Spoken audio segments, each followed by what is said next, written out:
before we move on, I want to answer your previous question as well. You asked me about lessons learned from my younger years when I was starting out in journalism, and I think there's two things that really come to mind. When journalists are in the industry in the very beginning of their career, it can be really difficult to say no, right? And I find, especially as women of color who are just very, very capable, right? Like we often get piled on. Like our bosses are like, wow, you were able to do this and these 5 projects, and can you take on this one other thing? And while that's amazing that someone sees that you are great at multitasking and you can manage several projects, and you're very sort of like well regarded within the company. I've learned with age that it's okay to say no sometimes, because you have to manage your own bandwidth and prioritize. And in the past, I've had leaders that have helped me prioritize my workflow, which is amazing, but others don't and just have kept piling on. And so for younger journalists and people out there, I would say, it's okay to say no. And at first it might feel odd and it might feel like you're not being a team player, but you have to kind of guard and protect your well-being as well as like the quality of your work. I think the other that really comes to mind this notion of like managing up.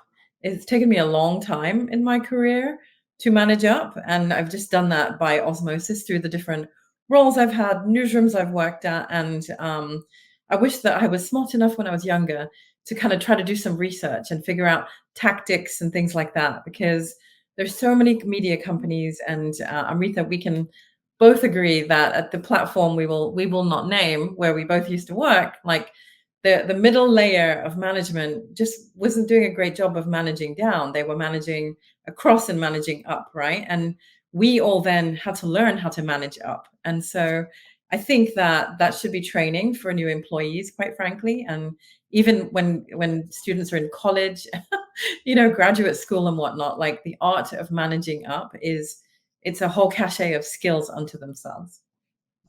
No, 100%. We have a lot of, side conversations off the record that we can continue. Shakti, you're welcome to join us for.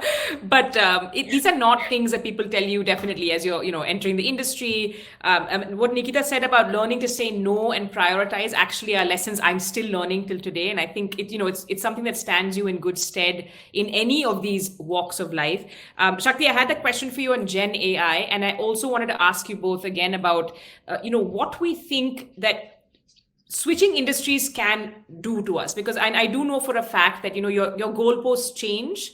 A lot of us derive a lot of our self-worth from what we do, and all of a sudden you can go from being very high achieving, understanding that your byline, you're as good as your last byline, moving to a system where that's no longer the case. What are some tips and tricks? But Shakti, first you want to talk about Gen AI and how you're looking at it, and then we can move to the next few.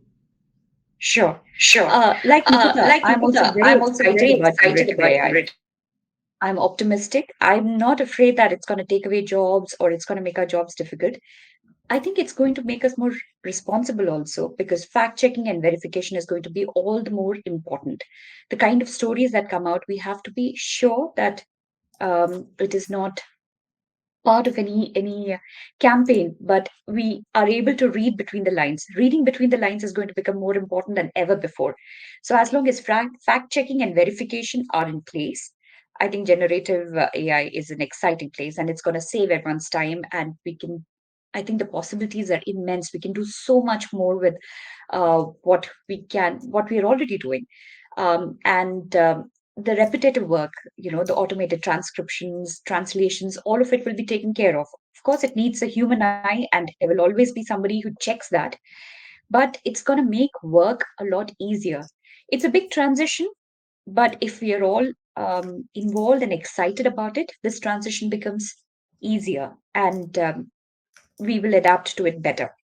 And a couple of great tips from Nikita there about saying no and managing up. In addition to that, I'll also say that it is also important to be visible. Often you do fantastic work in a newsroom, and then you want to, slide back and go to your corner and not claim what you've done. So it's also important that we are able to effectively communicate that we have been a part of project and the kind of efforts that we brought in to make that project successful, and to be visible, either to the middle management or to senior management, to ensure that the efforts that we have put in are recognized. So that's very Yeah. important. Um, yes, Yes, that often that gets often lost gets in lost news. in news.